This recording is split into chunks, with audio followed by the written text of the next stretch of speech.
All right. Welcome back to the GSMC Wrestling Laureate podcast brought to you by the GSMC Sports Network. I'm your host, Eric Rodriguez, here every Monday through Friday, 8 p.m. Pacific time, 8 p.m. Pacific on the GSMC Sports Network, here to talk about everything in terms of professional wrestling, all the action inside and outside of the ring, backstage rumors. Also, we talk about superstar, inactivity, also injury updates and statuses and contract negotiations and stuff like that. We touch on promotions from WWE to AEW to Ring of Honor, TNA, the GCW, also the NWA. If it makes wrestling, professional wrestling headlines in the sports entertainment business news, we talk about it here on the GSMC Sports Network. All right.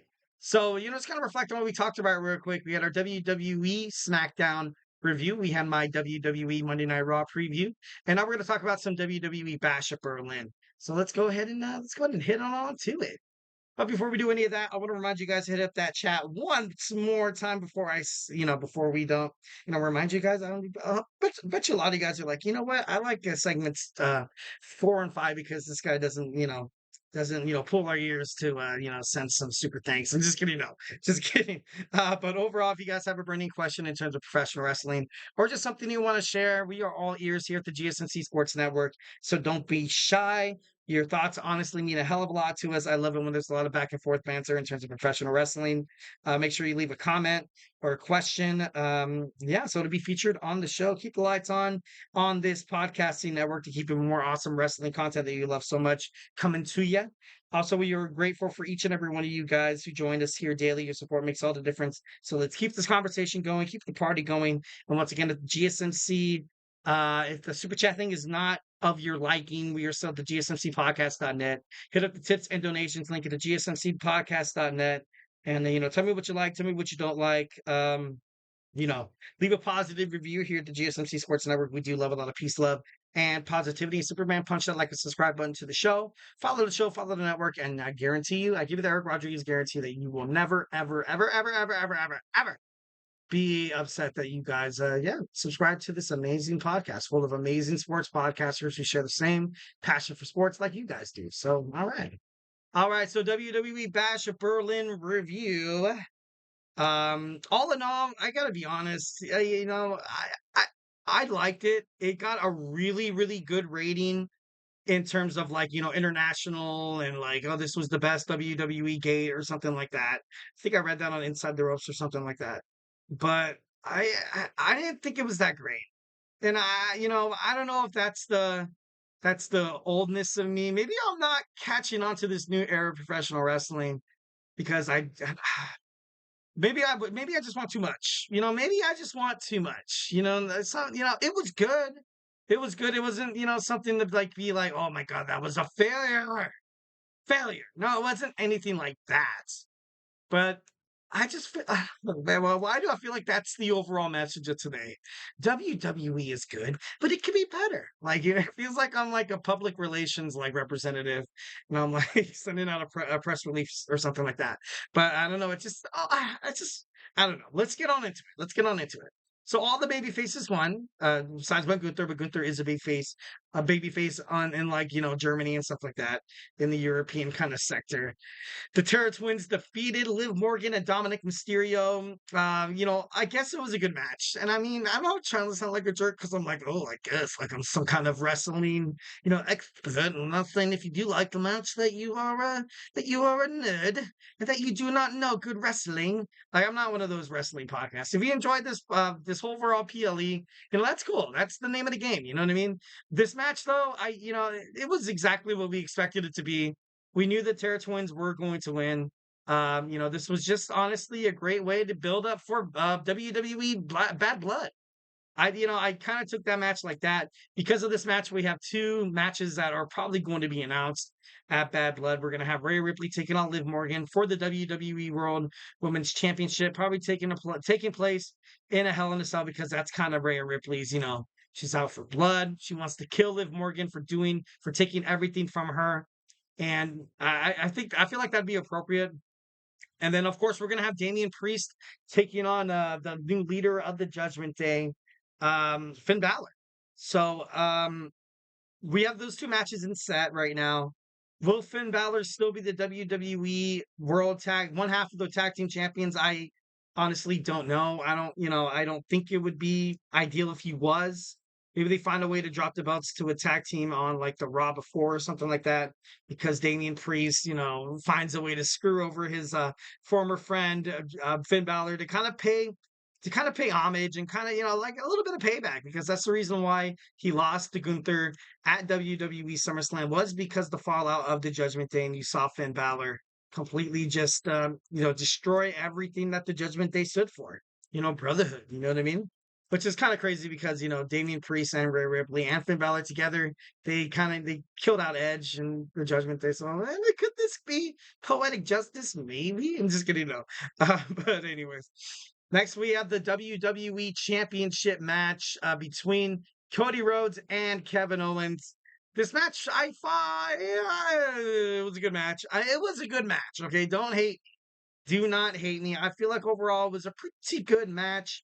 Um, Cody Rhodes is, he's hot right now. He's absolutely high right now in terms of the professional wrestling spectrum. This match was decent, but that's nothing else kind of happened after that. Kevin Owens, like I said, 7 years since his last singles title, crazy, and he didn't have a heel turn. He didn't have a heel turn. KO had moments where he could have targeted the knee and could have, he two stunners wasn't enough to knock down the American Nightmare and win the WWE Championship. Overall, I feel like the match was good for Owens, though. I feel like it was a great match for Owens. Obviously, I'm not used to seeing Kevin Owens fight in matches where, you know, where people come in and they interfere, and that's the reason why he wins. But then that's another reason why on WWE SmackDown he mentioned about his title reign kind of being tainted because of what happened with Triple H, and because he was teaming up with Chris Jericho and he helped him defend the WWE Universal Championship, which he won about 8 years ago. And like it sucks to be Kevin Owens. You have a contract lingering out. I feel like you stop negotiations. WWE has extended an offer for Kevin Owens. Kevin Owens tried to get AEW to match it, but AEW refused to match it. So I feel like if he wants to stay in one of the main wrestling promotions, he's probably gonna have to take a pay cut, which has nothing to do with Kevin. It has nothing to do with him and his abilities inside the ring. Because I feel like whenever he wrestles in every single match, he always gives it 1,010%. That's one of the reasons why I love watching Kevin Owens matches. I feel like he definitely does deserve, something better. I'd love to see him with the, actually earn the title. Like honestly, that'd be kind of cool. That'd be pretty great. So, like I said, this match was like decent, nothing really more than that. It was kind of bad for future storylines because once, like I said, you didn't see Kevin Owens turn heel. There was no bloodline, so the direction of Cody Rhodes' next match is, kind of being predetermined. Sorry, excuse me, kind of being predetermined to be like, all right, cool. Now we get to see him fight Solo Sikoa again. Yay, big deal. Like, you know what I mean? Like, for me, I don't want to see that match happen again. I don't, because if it's not Bloodline rules and Solo Sikoa is going to fight, Cody Rhodes for the WWE Championship, it's like a cakewalk for Cody Rhodes because Solo Sikoa is that bad. He's not that great of a wrestler. He's not that person to hold the title. Like I said, WWE pushed him way too fast. And right now, without the, you didn't see any of the bloodline mentioned on Bash of Berlin. And I know a lot of people be like, oh, that doesn't really matter. Like they were on SmackDown. Like Eric, like why are you being so, critical? Like it's a big deal. If he wants to make the bloodline prominent in terms of the professional wrestling industry, you should have had something happen at Bash of Berlin. Like right now you have nothing. Like you have maybe like Jacob Fatu. I feel like his news about his injury was bigger than Solo Sikoa's possible WWE title reign. Like, and then it's kind of sad. It kind of sucks, but I feel like WWE they need to do something, just something different in terms of the bloodline storyline that they kind of have going on here. All right, next we have next, also just to kind of reflect on something real quick. September 13th is going to be the first SmackDown on the USA Network. I feel like 1,010% we're going to see Solo Sikoa take on Cody Rhodes, which kind of sucks, but if I had to make a prediction, and then you're going to have Solo Sikoa, lose the match because of Roman Reigns, and you're going to have Roman Reigns take on Solo Sikoa at WWE Bad Blood. That is my prediction there. And Roman Reigns is going to come back and screw him over, and he's going to have Paul Heyman. He's going to have Jimmy Uso, and it's going to be kind of crazy, kind of crazy. All right. So next we have the WWE World Women's Tag Team Championship. We have the Unholy Union defending against Bianca Belair and Jade Cargill. And look, this, all in all, the team, I feel like it's here to stay. Like, I need to stop thinking about Jade Cargill and Bianca Belair in this singles women's title talk. Like maybe, maybe both of them are happy doing it right here. Like, you know what I mean? Kind of like when you saw the New Day form, where you'd be like, oh, you have Big E, you have Kofi, you have Xavier Woods, who could all be main mid card belt holders. But they're like, all right, they want to waste their time being a WWE tag team, which they eventually made it great. So maybe that's what right now that they're doing with Jade and Bianca, because I wanted to see these girls split up. I feel like they'd be better against each other, or wrestling for singles titles and stuff like that.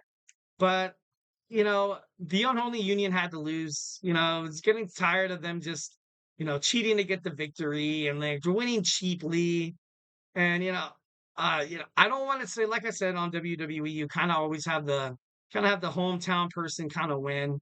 Like when they won the tag team titles, it was that Clash at the Castle in Scotland, their hometown and stuff like that. So kudos to the Unholy Union for having a decent title reign. But overall, you see Jade Cargill and Bianca Belair are the new WWE Women's Tag Team Champions. And at this point, I'm not going to fight it anymore. I'm not going to fight it. I guarantee you, I'll give you the Eric Rodriguez guarantee on this podcast. I will never, ever, ever utter the words of them breaking up. I mean, well, I don't know, maybe once or twice. I'm just kidding, no.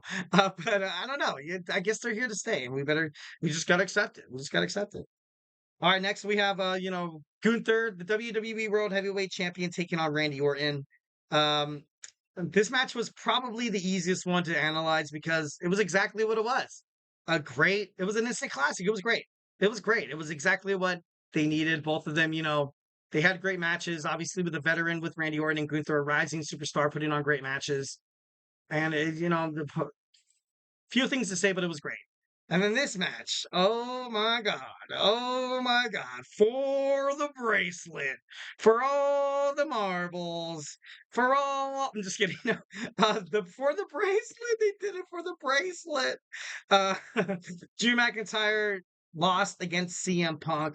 CM Punk had an amazing standing ovation when he got that little bracelet back. Like I said, I'm not highly into it. I ultimately kind of thought that this match, once again, kind of underlived the hype a little bit.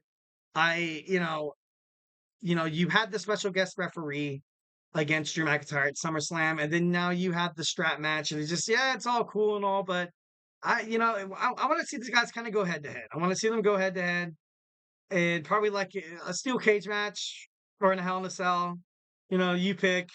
But overall, I feel like these guys kind of owe it because they are split 1-1. They need a tiebreaker. They need a tiebreaker. CM Punk already announced that he's over Drew McIntyre, that he's going to try to fight Gunther. But that's not going to be the case. You have to fight Drew McIntyre one more time. There's that third winner take all kind of aspect to it. But overall, I didn't like the match. I didn't like the match. I just thought it was just, once again, the babyface won. CM Punk won, so it's not like I can be too mad at it. But I don't know. It's to the point where like I said, I feel like you know, this thing between Drew McIntyre and CM Punk was kind of improvised because CM Punk was supposed to win the WWE Royal Rumble, supposed to fight Seth Rollins, but Seth Rollins also got injured. So I feel like they're just kind of winging it right now. We're just kind of have to zip our mouths shut and go along for the ride. All right, guys. So, hey, do not go anywhere. We're going to jump on into our next segment, our WWE NXT No Mercy recap. So, grab your favorite snack, grab your favorite drink, and join me here in about like 20 seconds.